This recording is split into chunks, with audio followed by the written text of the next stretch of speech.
By this because look, you were the, and correct me if I'm wrong here, I'm getting this from the interwebs, the 2015 ACC Player, Setter, and Scholar Athlete of the Year. Is that right? Yes, that is And your right. coach Yes. thought you weren't big enough to play in the Big East. This is one of the greatest stories I've ever heard. This is unbelievable. How could, and I'm not trying to criticize your coach. That's great, but Sure. how did that happen, Katie? Because that's crazy to me, and that's so impressive.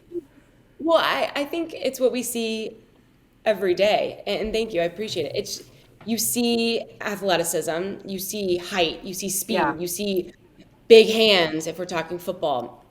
And you get so focused on those tangibles, Mm-hmm. right? That you lose sight as a coach, you lose sight as a recruiter of the intangibles. What about the kid that just loves the Right. game? What about the kid who's just got a high IQ that's not going to make Yeah. mistakes?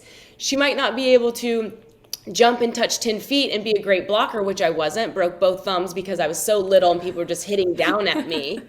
Like, I was a liability always in the front row, but I always wanted to prove you're better with me on the court, even if I'm a liability, than with me on the bench. And I just think that sometimes we lose sight